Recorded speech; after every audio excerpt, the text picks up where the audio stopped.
Hi, ladies.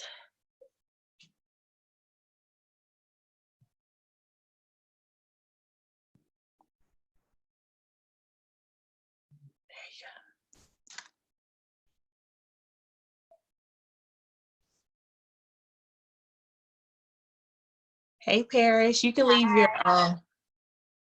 your video off for a few minutes until we Okay. get everyone logged on. Okay. Okay. You doing okay today? I am good. No complaints. That's good. They're rolling in. Okay. So I like to give people at least like 2 or 3 minutes before I get everything moving and started. Okay. Sorry.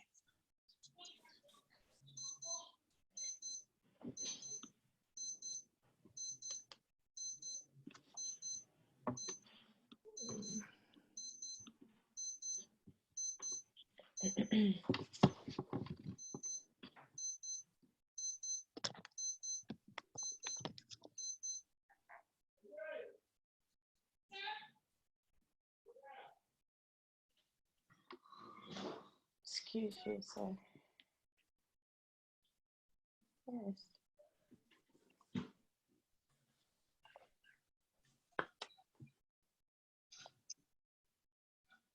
Hi, Neosha. Hi. Let me get my camera on. Okay, I'll turn mine on too. Okay. Hey. Hi. All right, let's see. All right, yeah, people, I see them joining in now. So what I like to do first is allow everyone, you all know the drill. Say where you are dialing in or logged in from. I like to hear and see who's on the line. Drop those cities and states, area codes, whatever you want to do, whatever floats your boat today. I hope everyone had a good weekend. Charlotte, I see Charlotte. We love Charlotte. Y'all do. See? In LA, but from DC. Okay, from so DC. What is that's for? Yeah, you're from DC, right? Yes, I am. Yes, yes. Wow. Raleigh, we have Concord. She said ATC and more Charlotte. How many times Charlotte? Huh? Oh, Chicago. Hey, Chicago. I love Chicago too. I haven't. Oh, I'm so upset. We should be going to Chicago at some point this year. We're supposed to be there, to be exact, on April 11th for our meetup, but coronavirus. So hopefully we make it there sooner than later. Let's see.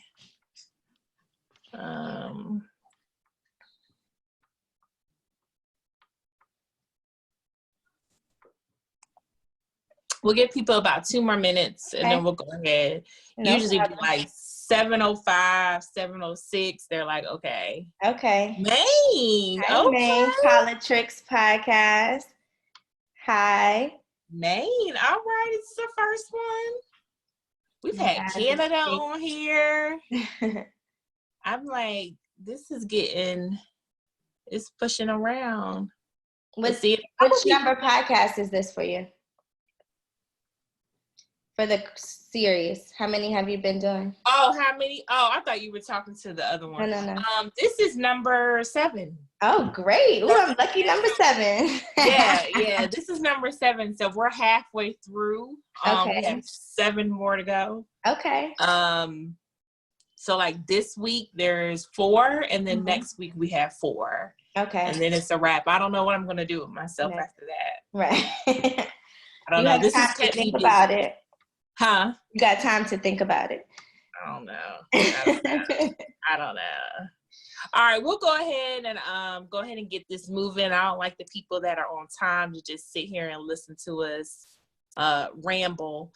But as everyone kind of continues to dial in, as you all know, we are on webinar number 7. Some of you all have been down for the whole ride. Some of this is your first time. So just to kind of go over some house rules, because maybe you had a little bit too much fun this weekend and you forgot. The way that it works is, of course, this is a Q&A format, but if you have any questions, any amens, any just you need something to be repeated, just drop it in the chat and I will make sure that we address it. What I always like to start off with doing is allowing our panelists the opportunity to introduce herself. For the ones that do not know me, I am Sabrina Seymour. I am the founder of The Prevailing Woman. We just celebrated 3 years on Saturday. So Saturday was interesting. We did a little Instagram live, little happy hour. I think I probably had at least like 11 shots with everyone. So I was like, okay, this is different because, you know, when you go out and you're like out, you kind of like sweat it out and work it out in your body. But like, I just sat here and I was like, wait, this is pretty intense. So a couple of you all helped me celebrate on Instagram on Saturday. So thank you for doing that. And I'm excited to go ahead and get this moving. So Paris, please go ahead and let everyone know who you are, where you're from, what kind of just brings you here today. Okay, well, first, congratulations to your 3 years with Prevailing Woman. So, yes, I'm Paris, excited to be here. I'm from DC. I've been in New York almost 10 years now, which is, I'll be celebrating that soon too this year, so that's exciting. But what I do is I am a brand manager. So I work with clients, managing their brands, you know, lining them up with press, booking them, a lot of what we're going to talk about today. And then I also focus on social media marketing as well. And I do that with my agency, Addison Arc. Nice, nice, nice. So I first met Paris when I had Angela Yee on the cover of the magazine. And so, a beautiful cover. Yes, it was. I mean, that red, so I don't know. Nicole right now is tiptoeing on her, but that red one was special. People to this day still like ask me, can they order that one? That's like their favorite one that they want. So, but with that goes to show just the level of professionalism and the great vibes that Paris brings, because that's what really makes any opportunity that you come across. So I've stayed connected with Paris and have admired the work in the actual, hold on, am I muted? No, okay. That she's done in the entertainment industry. And so I thought, why not this be a good opportunity for us to talk about how press and how media and everything can benefit anyone at any point or any part of their career that they're actually in. I think a lot of times people have the misconception that it's only for like celebrities or entrepreneurs and so forth, but that is not the case. And so we have a series of questions that we just kind of want to talk about and just kind of go a little bit more in detail. So I'll just go ahead and jump into the first one. How has your life changed since the coronavirus outbreak? Like work, life, personal things, like just what does your life look like these days? So I'll start with what my typical day looks like. Every day I wake up around, say, 7. My favorite thing about the morning is I at least get to get up, calmly make a cup of coffee, calmly stretch and maybe do some yoga, calmly come sit down at my makeshift corner desk, whatever we're going to call this, folding table that I'm at. And I do that without a sense of like, oh my God, you have to be somewhere, or you have to be here at this certain time. So that is very nice. I feel like I've been just as busy as when, you know, we were pre-coronavirus, pre-COVID. So that's a blessing, you know, to still be able to, you know, be busy. I'm not taking naps during the day. I'm not watching too many movies. I wait until the weekend. So I might start at 7 and not finish until 7 or later, honestly. So it's very long days. And then I'll try to sneak in, all right, you need food. We got to go to the grocery store. So then you prioritize, you know, your household needs and things like that. And when that looks like going to war, I would say, putting on gloves, the mask, you know, suited and booted. So that's the days. And yes, it sometimes runs together. The week does go by fast. I do still look forward to the weekend, because on Friday I will, you know, guilt-free turn off. So it feels like, you know, work from home. Just working from home. Yeah.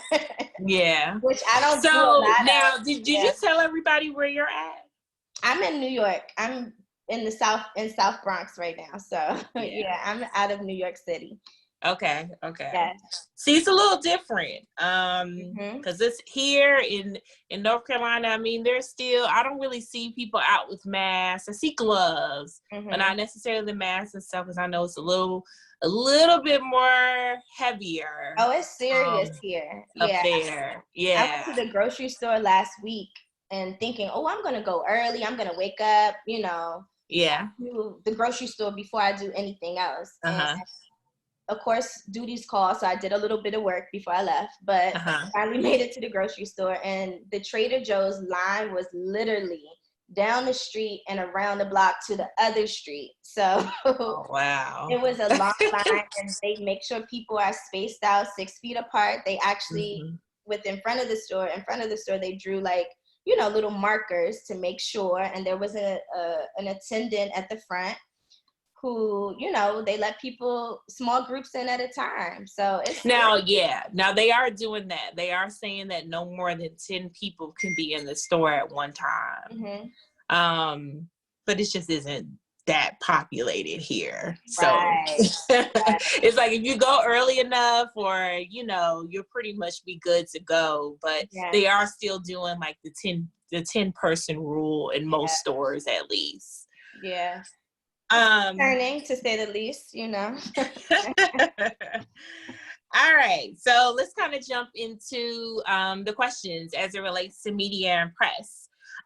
So I want you to kind of help us set the record clear. What's the difference between press itself and media mentions? I think a lot of times it can be viewed as the same, but kind of break down what the difference in between the two are. I have to be honest, I would look at it as the same because a media mention falls under press. But to me, it's any media outlet, whether it's a podcast, a blog, a newspaper, a magazine that is discussing you, talking about you, making mention of you in some way, shape, form, or fashion. Okay. So let's say, for instance, you are in someone's newsletter that goes out. Would you consider that to be more press, or would that be more so like a media mention per se? I could see where the media mention would play more so in that situation. And what are you saying compared to like being on the news or in a newspaper, something that is a more legitimate outlet? Okay. Yeah, I would see. So you look at it as press as being more legitimate, or if you will, and then a blog is more just like, oh, I was made mention of here on a outlet. And not to say that those are not legitimate at all, but just kind of understanding kind of the difference between, I guess, more so from like being more visible and it actually being seen by the masses per se. The impact of it. Yes, exactly. Yes. That's the word.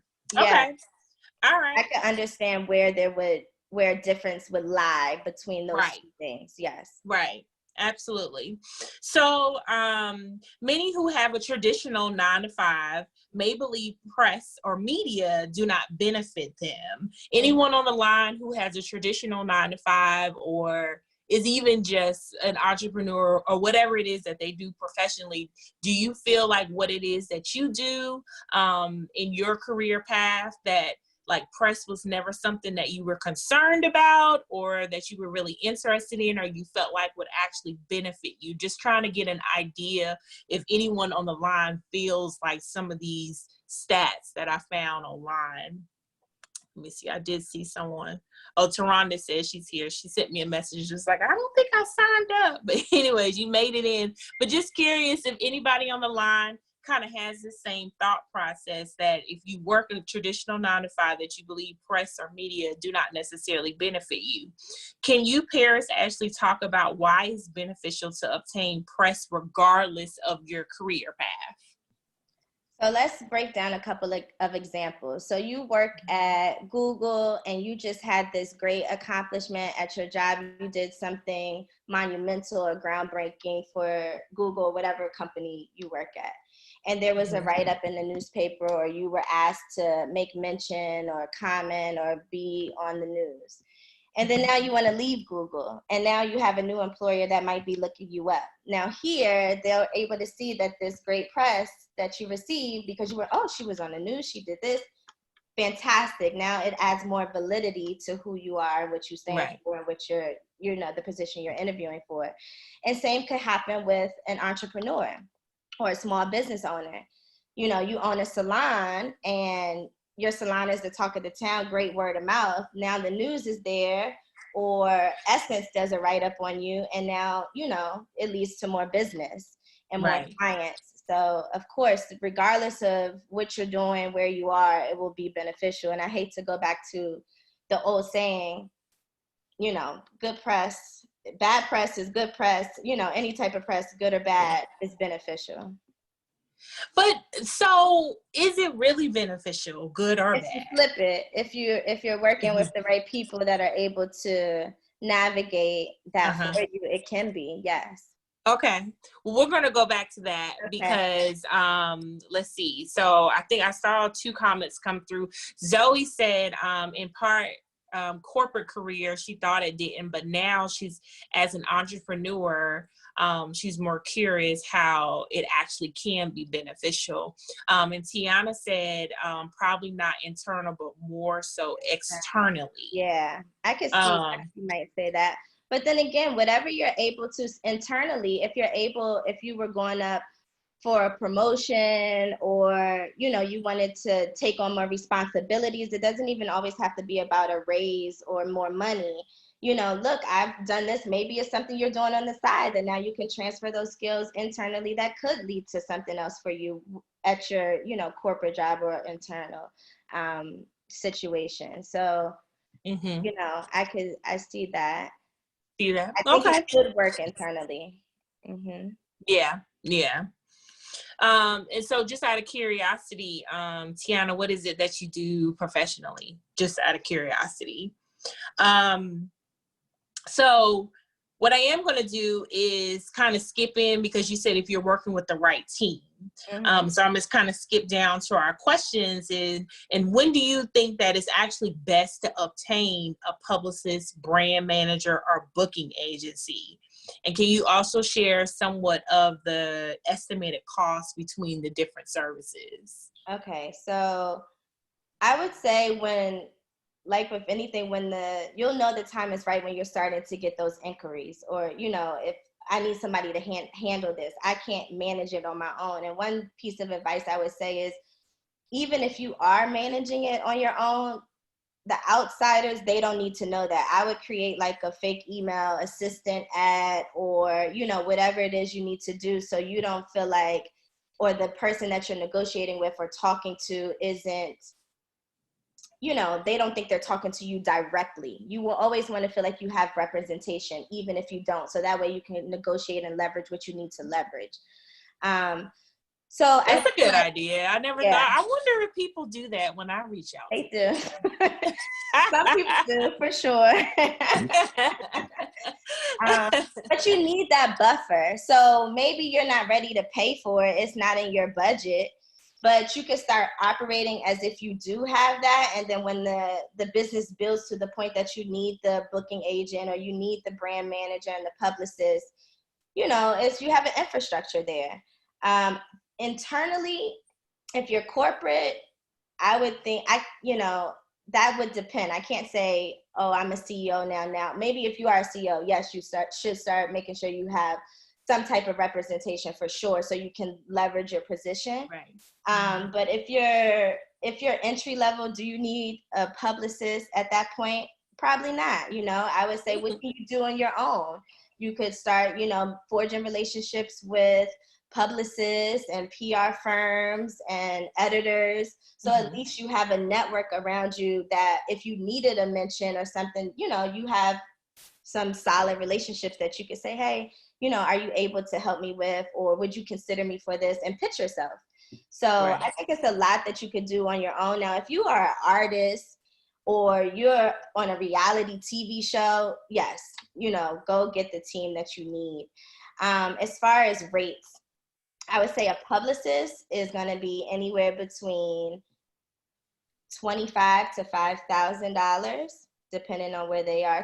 This is monthly. 2,500, yes, to 5,000. Okay. Now, if you are corporate, is someone that is, climbing their way a few steps away from that CEO position, are they gonna pay 25? Maybe not, but maybe you're able to say, I don't need a full-time publicist. I just need X, Y, and Z services. And can we negotiate something? That's always an option. Everything is always a conversation at the least. But that's the frame, I would say, as far as the monthly cost or how much something would cost. I've never seen a publicist really work on a one-off as a one-off situation. So I can't shed any light on that. For a brand manager, that could be a percentage of what money is being brought in from the talent or the client, or that could be salary. And so a publicist's job is a little bit more, is their job more to put you out there to get you more opportunities, whereas for a brand manager and a booking agent just kind of manages the inquiries that you're already receiving? So I would look at the brand manager as the one that's kind of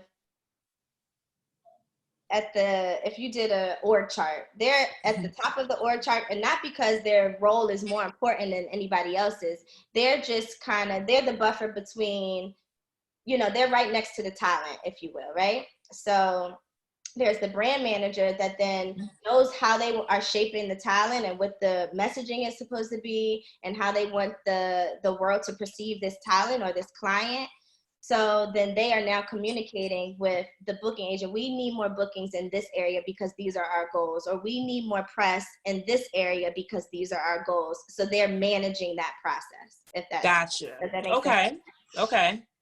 Yes. Okay. So they kind of manage the remainder of your team, like the publicist and the booking agent. And the publicist role is a little bit more to put you, or to help you, I guess you can say, gain better opportunities. And awareness. It's a lot about awareness too. Like making sure that you're perceived properly and to the public, and aligning with the right outlets to make sure that message gets across, And then your booking agent is the person that helps negotiate rates and make contracts and things of that nature. Yes, you're speaking at those schools. So let's use Angela Yee as an example.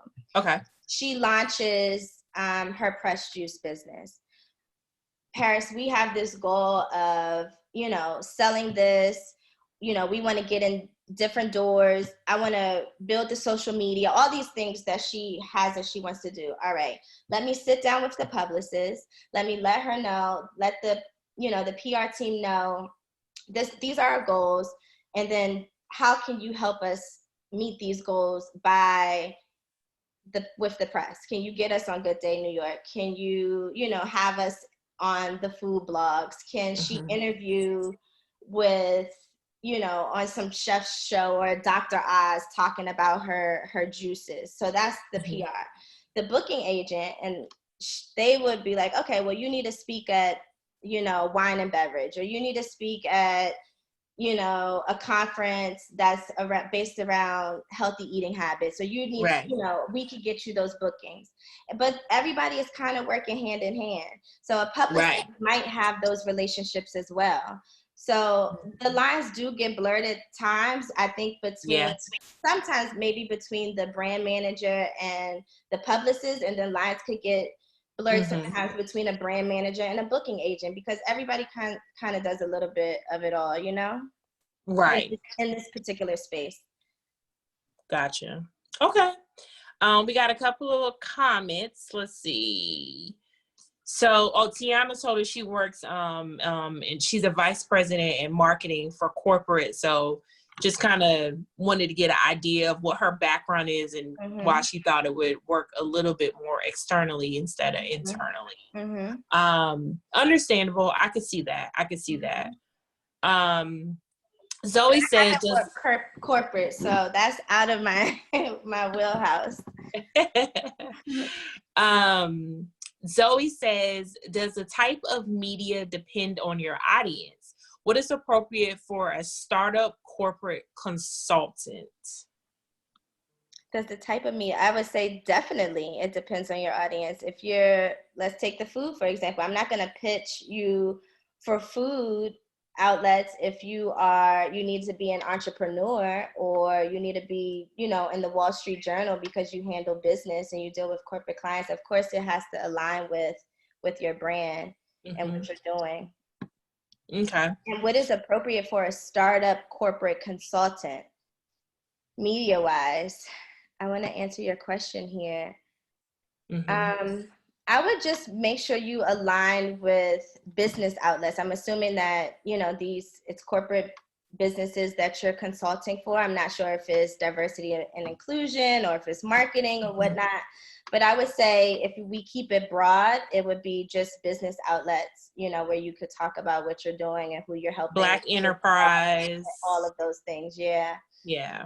Black enterprise. To me, they're trying to kind of become a little bit more like 2020, but they're still very like Black corporate, big / small business kind of outlet. So a lot of the corporate people are featured and talk about, you know, are in their publications. I know, seems to me at least, but I see that they're trying to get a little bit more hip and urban, I guess you can say. Yeah. Like, I mean, people pay attention to Black enterprise. Yeah. I love Black enterprise. So yeah. Janine says, how do you leverage your experience in a corporate career, i.e. career development, if you want to start build a brand yourself personally? So basically she's trying to build her own personal brand, but she has corporate experience in career development. I think it's great that you have corporate experience, because now as you build your brand, you'll be able to bring a certain type of structure and expertise to your personal brand that a lot of people that don't have that, they spend a lot of time running in circles trying to figure that part out. So I think that's great. I would just think about what it is you like doing for your corporate job that you want to take over, you know, to your brand, what you want to handle, and what you don't want to handle. You need to look at, all right, I'm building my personal brand, so I know I'm not the best at social media, so let me hire someone to help me with that. Like, don't take on the things that you don't like or that you're not the best at. Always, I would say, focus on your strongest skills and, you know, build in that space when you're building anything, and especially with a personal brand. You don't want to resent your personal brand. So are there any other like particular things that she should do to kind of, so I think this is what I'm thinking she's probably asking is, should she, and I don't know what your personal, like, I guess what we need to know is what is your personal platform that you're trying to go for? Because it sounds like you don't want it to be anything corporate related, but I don't want to be wrong. So clarify that for us. Like, are you trying to like, and the reason why I'm asking is because like for myself, my entire education in almost a decade worth of work prior to this new decade I'm coming up on, was in social work, mental health treatment. That's all that I did. That's all that I knew. But I just always possessed the talent to plan events. So I'm a wedding event planner. So when it was time for me to transition out of becoming a social worker, I literally was hiding that I still was even doing any kind of social work, like any of it. I wanted people to just see me as a wedding and event planner. And it literally hurt me in the beginning, because it's so many people that admire people that are able to juggle two careers, or build, or watch someone build a side hustle to their new career type thing. And it was me actually talking to a publicist that was like, no, this can make people be connected to you, because I've had brides that have contacted me because they're like, oh, I saw that you used to be a social worker and I do that now. I didn't know or that. whatever. So just Carrie, let me see. I think she had told us. She said she wants to talk to young professionals about career development topics and how to strategize promotions and how to prepare for evaluations. So like a public speaker, it seems like, or you just want like a consulting agent, or Paris, I don't know if you want to kind of take that one over. Can I see what she's writing or no? I can't see it in the chat, right? You should. If you click at the top, it says Q&A, little box. Q&A. I see my chat is open. Is this? Oh, I see it. There we go. Q&A, and I think you're gonna have to click where it says answered. Okay. But, yeah. She said yes, public speaker. How to strategize. I want to talk to young professionals. How do you leverage your experience in corporate as a career development if you want to start building a brand as a public speaker? So, I mean, it sounds like she was already in corporate doing career development. How do you leverage your experience in corporate as career development? And now you just want to speak to young folks about the same thing. So now it's just you using your voice to do that. But as far as your platform, you have to just show what it is that you're doing and, you know, what it is you want to be doing. Paint the picture for your audience. So people, like you were saying, see you in that light. So whereas you weren't trying to juggle both, Sabrina, you just wanted people to know you for one thing. You know, it looks like it should be an easy transition for Janine, because you've been doing career development. You're an expert. And now you're just, you know, you're finding your target and who it is you want to work with day to day. But I'm sure that what you've been doing for corporate companies, you know, is a lot of what you're going to be discussing. I would just use your, you know, make a website, bullet point everything that you're willing to talk about and discuss, and talk, how do you want to do it? Is it webinars? Is it workshops? How do you want to offer your content? Social media, you know, showcase what it is, you in action, you in movement, put out tips. You know, if you're speaking to young professional, what are things people can just start to come to you as a resource for, that they don't have to hear you speak. And then maybe even a few times a week, you do speak to your audience. You have to stay engaged with your audience. I would use a lot of video to build your personal brand in that platform. And then as far as strategizing promotions and how to, those are some of the topics she wants to talk about.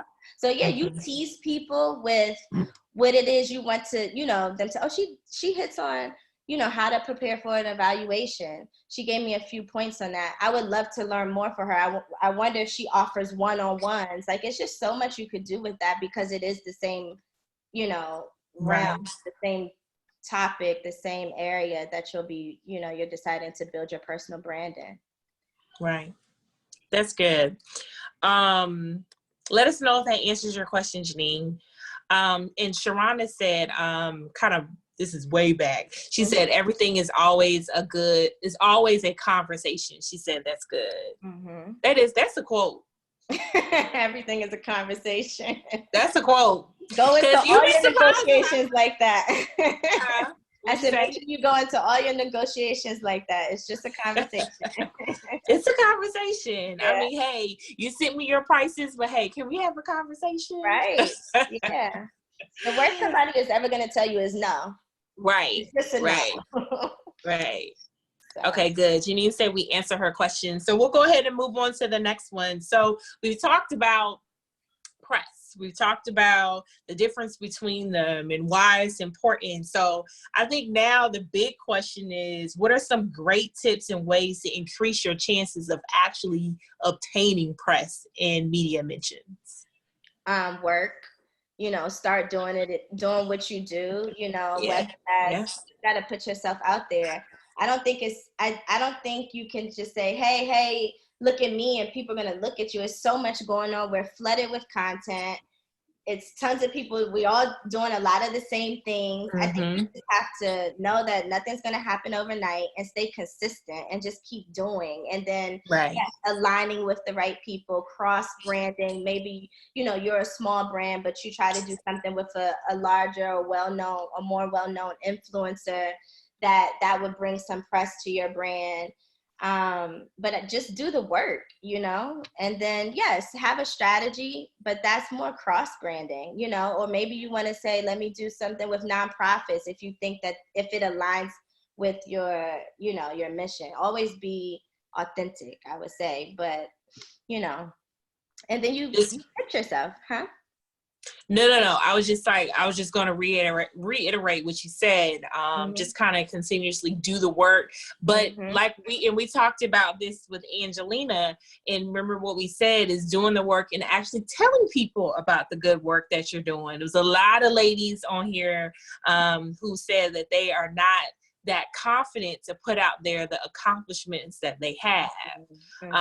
So you have to talk about yourself, because people see that and then they're like, oh, she's great. She's an expert in all these things. And then these journalists and so forth will start reaching out to you to do articles. So you have to do the work, or you have to tell people about the work. Talk about what you do and show it. Yes. And just to be like a little bit more specific outside of that, because I know do the work, that is like the tagline of the century. But beyond that, is there any other, like, let's say for instance, you've done the work, you don't have necessarily a huge platform, but you think it's buzzworthy, it's newsworthy. Like, what would be your suggestion for someone if they wanted to get whatever it is, their new invention out there, and they want everyone to know about it? Is it pitching directly? Is it writing an article and still pitching the article yourself? Like, what have you seen work the best for people? Or is it more so the organic ways of them finding you? I think it's pitching yourself. You know, say you had a 3-day conference and it went well, your attendees were happy, and now you have like a 1.5, 3-minute video, and you can share with your local media outlets. It's no problem in letting people know what's going on in the community. So yes, I think you have, if you want media, you're gonna have to pitch yourself, you're gonna have to talk about it, or you're gonna have somebody else do it for you. It's no way of, you know, I don't think there's a secret sauce for that one, you know, it's just pretty much to the point. I think there was another piece to your question. Did I miss something else in that one? Okay. No, you're good. You're good. All right. We did have 2 other questions that came through at the top. Let's see. Janine said, how do you find speaking opportunities? So where do you want to speak? Do you want to speak at colleges? Do you want to speak at high school? Where's your target? And then you need to reach out to them. Hi, I'm Janine. This is my company. This is what I do, and I would like to come in and speak about this. Do you have any of those type of opportunities? And that's just in rough. It needs to, of course, be, you know, a little more elaborate than that, but maybe you have a press kit, or I should say more like a one sheet where you it's a picture of you, you lay out your topics, and it's a one sheet. You could just start sending it around.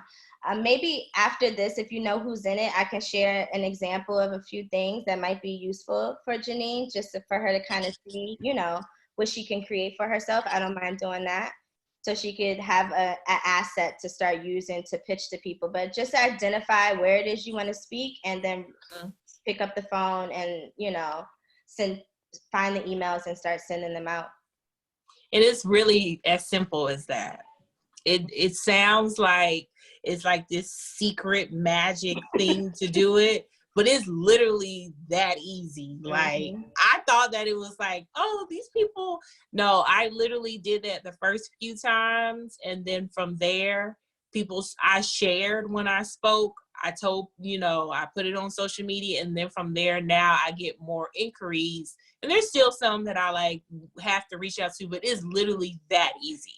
You reach out to them, tell them what you can do for them, and boom, either they're gonna respond or they ain't. But it's literally that simple. Because people ask me all the time, like, you just gotta email them or call them. I think, when you reached out, was it you just blindly emailed us for Angela? Mm-hmm.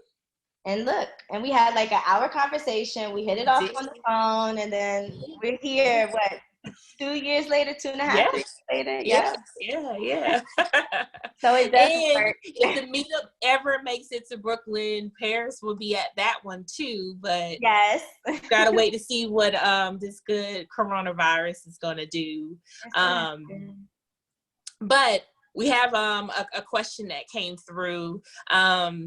He or she said that I work for a big studio. How do you brand yourself as an individual and have that not reflect the views of your company? I'm struggling with building my brand and using the networks that I obtain via work without it seeming like I'm networking for my 9 to 5. If that makes sense. Mm-hmm. I get what she's saying. The first thing that comes to mind seems like her social media. I don't know if it's like how much can she be herself, on her platform without it tying to work. Did the question go away? How do you brand yourself I found it, as an individual and have that not reflect the views of your company?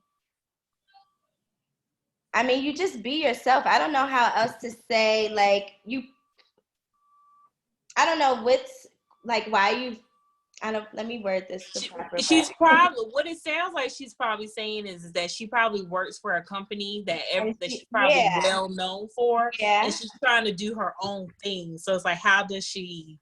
Oh, like that. You know what I'm saying? Like what I was saying, everyone knew me as a social worker.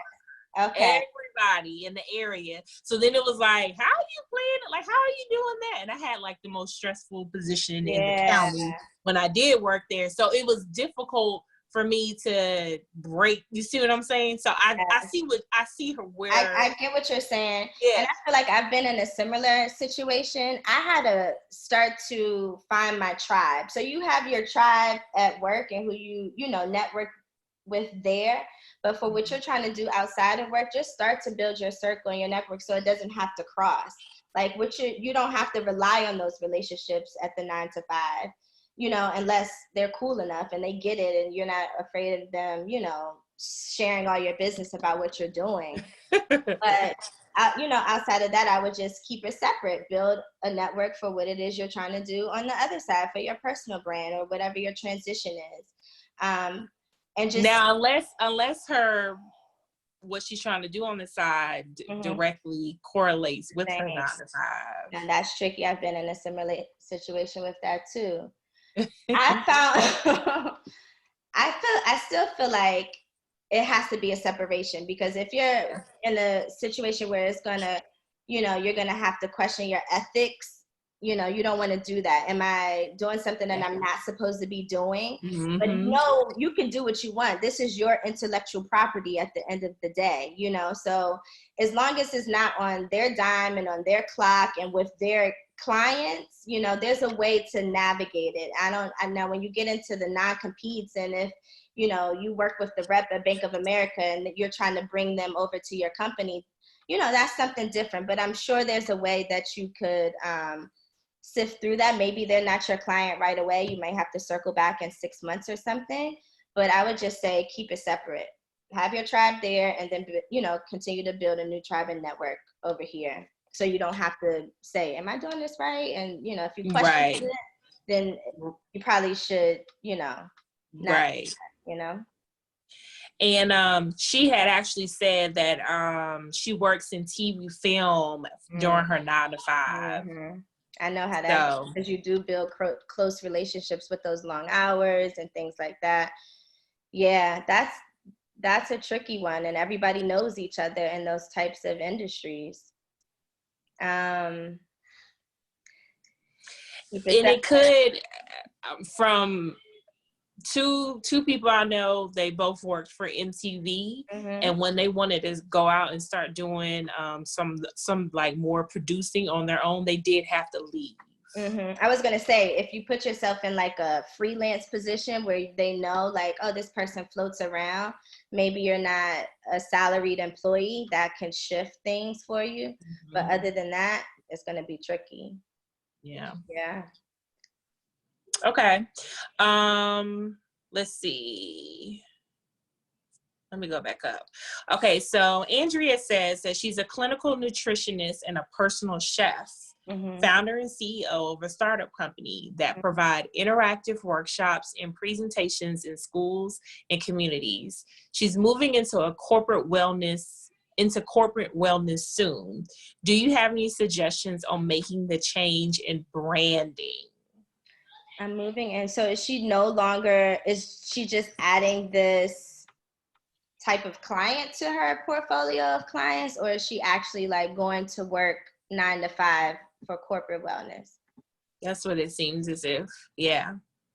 And then for branding, so she's still is she worried about her current company, the startup, the branding for that, or the branding for her going corporate? Like she wants to make sure she has a brand identity within this corporate company. Now that I'm not sure. Andrea's going to have to answer that one for us. Just adding yes, she said. Yeah. I don't know to which question. If you can hear me, clarify a little more, please. She said that she's just adding. So basically, she's going from the clientele. Right. She's adding it. Any suggestions on making that change in branding? I mean, I look at working with the schools and communities. It's not too far away from corporate to me, because schools are a government agency, you know, at the end of the day, they fall under the government. So corporate, I don't think would be that different. If you have, I'm sorry, I can't answer this to a T. If you have a more specific question, I could help you a little bit more about what branding you're trying to do, because I feel like you've probably set your company up. You're just expanding into a new area. Yeah. So I don't know, outside of marketing specifically to corporate clientele, I can't say that you need to change your messaging or not. I would think that all of that would translate over well. Right. Outside of just letting your audience know that, you know, this is now something that you're offering, you know, and sharing that across your platforms, you of course will want to start to include that in your brand messaging. Right. Sounds like you just add, it's like, for instance, I went from doing just full service and day of coordination, wedding planning, but I knew that I wanted to start doing destination wedding planning, so I just added the service on. Did you have to change much of your branding outside of messaging? Yeah. No, I did, like, someone contacted me for one. I was like, oh, okay, I can add this. Added it to my services, and it just kind of, I had to figure out how I wanted to package it, of course, but it wasn't anything different than what I was already doing. So it sounds like you just need to add it into your services, and you should be good. Now, unless we're missing something, because I'm not into nutrition, and I don't know. Let's see. She said thank you. Yep, she said add in another revenue stream. Okay. All right, well, hopefully we answered your question. It's sometimes it's difficult to help with like branding without like 100% knowing the brand all the way. So just kind of putting that one out there. Let's see. So Daisha says podcasts are becoming plentiful in she's contemplating doing some content. How do you leverage that space with your business, or is that even necessary? So do you have to have a podcast? No, you don't have to have a podcast. Do you want to have a podcast? And if the answer is yes to that, then yes, have your podcast. What I would say about podcasting is that you need to be consistent. You want to create quality content, and you have to be consistent with your content. So if you know that you can't do every week, don't tell your audience, oh, and next week we'll be back. You know, don't even commit to that. If you can only do once a month, just do that. If you could do bi-weekly, do that. And if time is a concern, maybe you shoot more than one at the same time. Do podcasts all have to be 30 and 45 minutes an hour? No, I have a client, she does a podcast weekly. It's no more than 15 minutes. Wonderful. I actually prefer that. It's bite-sized. She gives all the gems, and then I can move on and on to the next thing. So just take on what you can handle. Don't overcommit and be consistent. And then as far as leveraging in that space, the more you grow your following, then you'll have the opportunity to get ads. You can work with brand partners, and then you can use that as another stream of income. Mixing them is more question. Is it a boost for brand recognition? What type of brand do you have? All content period is going to help bring awareness to your brand in some way. Diversifying your content, you'll grab different pieces of your audience. So it could help as long as you're consistent and it's quality. Right. Let's see. Let's make sure we answer her. And is it in line with, you don't want to do something that's doesn't make sense for your brand. We are a mobile mixology business, so want to highlight diversity and hospitality. See, I think that could be great to have a podcast because that space isn't really tapped into. That sounds like a niche. Yeah, that could be tons of lifestyle, what happened over the week in the urban world, moms, all those. But doesn't mean that they can't happen, because I always feel like there's always space for everybody, but that's different, especially for people that like drinks. Yeah, and then there's so many brand opportunities. You guys could feature different brands, do different mixes, and then they're paying you to feature their brand at some point because you have this great audience that's exactly who they want to tap into. So right. And alcohol brands have lots of marketing budgets. Yep. Lots. They like cutting a check or some product. Let's see. She said thank you. Yes, you're welcome. Okay. Please keep the questions going. We still got a few more minutes to go. I hope this is helping you all, everyone who have brands, who don't have brands, who are in corporate, whatever it is that they do. We hope that these are answering some of your questions that you all may have, or just even out of just curiosity, kind of how media and press works. So we've talked about all the good things that press can do for you, whether it be by example, from a personal experience, not you in per se, but a client or something that you've seen before. What are some disadvantages of press and media? A definite disadvantage is they have the opportunity to paint their own picture of you or tell your story how they want to tell it. And you don't have any control over that. So that is pretty frustrating. And that's why I say if you have the right team, or you yourself, you're open to say, no, that was not true. That's not how I did that. That's not what I said. And you have to come out and do those things, so they might twist it. They twist things and tell their story, So that is a disadvantage, I would say, for sure. Nobody wants to have someone say something about them that isn't aligned with how they feel or think, right. Right. Has that ever impacted someone's career? I mean, of course, I think we can all talk about things that we've seen online, but I think a lot of times, a lot of people are like, they want to be a part of, they want this mention, or they want this, or they want to go viral, per se, and they want all these things, but it's a lot that comes with that. So just curious, have you ever seen it like break down someone, ruin their career, or even elevate them to a new level that they weren't ready for? I think I've seen a little bit of it all. We've definitely seen someone do something and they've been exposed for touching someone inappropriately or doing something like that down there, things are not good for them, and deals are being pulled out and things like that. So we've definitely seen that. Will it ruin your career? No, not always. You know, you might have a rough patch. What I've noticed the most about when people get bad press or things are going on, it always ends up blowing over because the next big story is coming right after that. So it's only going to last, but for so long. You know what I'm saying?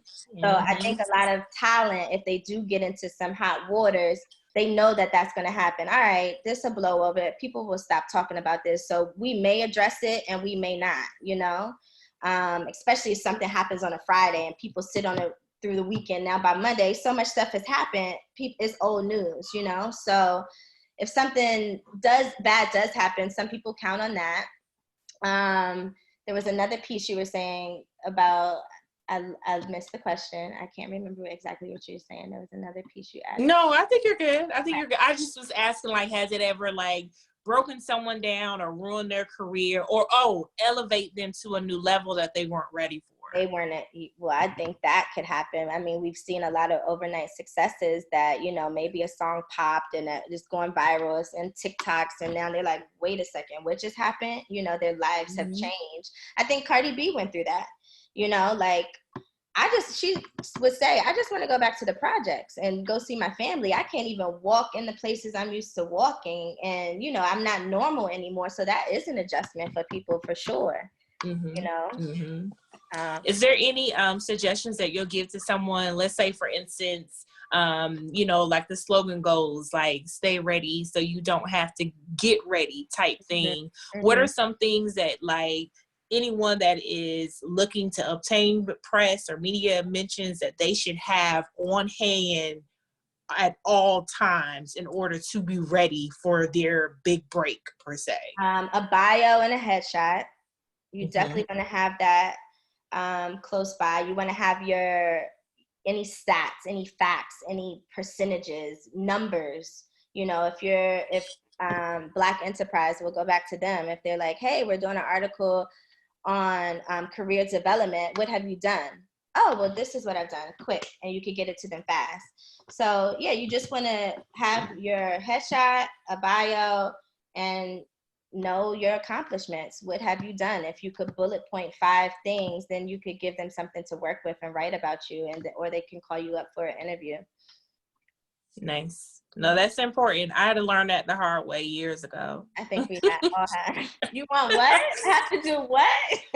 I was like, wait. Can I go outside? I need to find the light. I gotta right, and then you go to your Instagram, like, do I have anything I can crop to make it look like a headshot? I completely blew my first opportunity for any kind of media, and I learned from there. I was like, I need to have this on. I have a folder in Dropbox that just says media things. What do you keep in your folder? Oh. What'd you say? What do you keep in your folder you were about to say? In Dropbox, my it's a headshot. It's like, you know, from chest up. I got a full body one.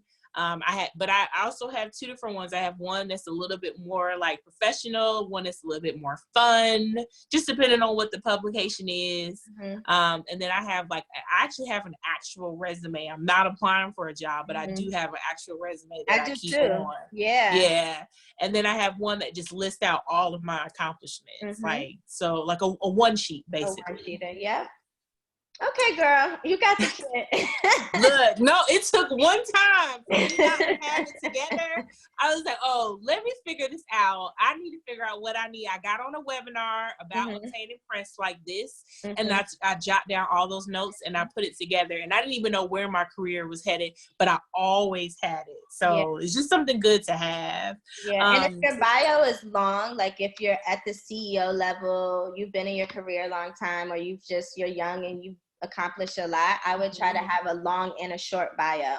Because, you know, if you're being a panelist or you're speaking somewhere, they don't always need the long, drawn out version. So you can send both and let them choose what they want to work with.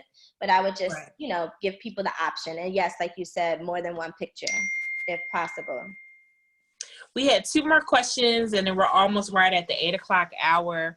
She said, does every bad press deserve a response? Is it better to explain yourself or just keep quiet? Depends on the situation. I think that's case by case. If it's something where someone's like, oh, you did this, and you're like, I absolutely didn't do that, and it has something to do with jail time or something that, yes, could ruin your career. You're gonna get fired. You're gonna have to speak up for yourself.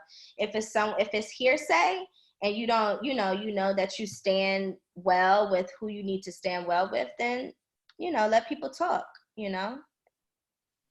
Good, nice. The last one was, do you have any media package templates you wouldn't mind sharing? I don't have one handy, so now what I'm gonna do is do like you did and keep one in a Dropbox just in case. But I do have something I can share. Yes, actually, I do have a template. I just thought of something. Yes, I have two I could share. So if you want to just drop your email, not you, Paris, but Andrea or anyone else that is interested in that template, in the chat so that Paris can grab it and then she can send it over to you. It's a PowerPoint, yep, and you'll be able to flip it and add what you want to add. I think I have one that's a 1-sheet template and a 2-sheeter. This is and also expensive stuff she's sharing, so make sure y'all want templates. You'd be surprised. It's a lot on Etsy for like $10. People make these layouts all the time, and then you just go and plug and play. It's a couple of emails that are coming through. You can probably hold off and then you just screenshot whoever you want. Okay, that works. Ladies, do we have any other questions as you all are dropping your emails? Any other questions for Paris? Thank you for weathering the storm and coming on with us today. Yes. And Sabrina, thank you so much for having me. Oh yeah, absolutely, absolutely. I'm happy I could join you all. I had to plug you in some way this year. I'm so upset. I'm praying that all this ends. Huh? I'm so looking forward to the tour. Yeah, It'll happen when she said you're welcome. I think that's pretty much everybody. If you want to just grab those. And then if you want to share my email with them, I don't know if I could drop it in the message. Yeah. I'll drop my email if anybody wants to email me any questions. If anything comes to mind after this, feel free to reach out to me and we could chat. Because why? Everything is a conversation. Yes. Yes, girl. I'm telling you, that is a shirt. It applies to so many things. And it really helps take the pressure off when you feel anxious about something. You just like, you know what? It's just a conversation, It is. It just is. Yeah. All right. I didn't see any other questions come through. Well, wait a minute. Let's see. Oh, no. She put her email up there at the top. Okay. Let me see. Let me make sure. Oh, Shauna says she loves that. Thank you. All right, ladies. Well, Paris, do you have any public service announcements? Anything that we need to be made aware of that you have going on? What are you working on next? So I am in the process, which I was hoping I wanted to talk to you about before we did the tour together, because I was going to see what we could do. But I am opening a hair salon, which I thought was going to be happening in the early fall, but with everything that's happening, we don't know. But opening a salon. The name of the salon is Soft. So nice. When everything's up and running, I will share that platform with you so that you can share it with all the ladies. Okay. Yes. Is it gonna be in the Bronx? It's actually gonna be in Brooklyn. Brooklyn. Okay. Okay. Yes. Okay. Yeah. How far is that from Brooklyn, the Bronx? The Bronx. 45 minutes. Okay. So I used to live in Brooklyn, and I know a lot of small business owners there. It's like a renaissance going in there. So the salon was always planned to be in Brooklyn until I moved to the Bronx, which I just moved. Well, not just. It's been about 9 months now, but I moved. So I was like, oh, let me move it up here to the Bronx. But then I went back to my original idea because I have a great situation, a great opportunity to do here. So yeah. Well, congratulations. Yes, y'all. She does can't wait hair to share it all with you. I didn't want to put you out there because I know you don't really be liking to say you do hair, but she does hair too. She does amazing hair at that. I did that cover, right? She did. She did a great job on Angela's hair. So, Paris, as always, I appreciate you. The ladies are telling you congratulations as well. Thank you. I have two quick things that I wanted to make sure I went over with everybody. Just to remind you all, we do have the webinar tomorrow. We're having a little therapy session tomorrow because I think it's necessary. We've been talking business and numbers and careers and everything else on all these webinars. But tomorrow, and she's out of Brooklyn as well. I got a lot of New Yorkers coming through on these webinars. Her name is Denisha Henderson.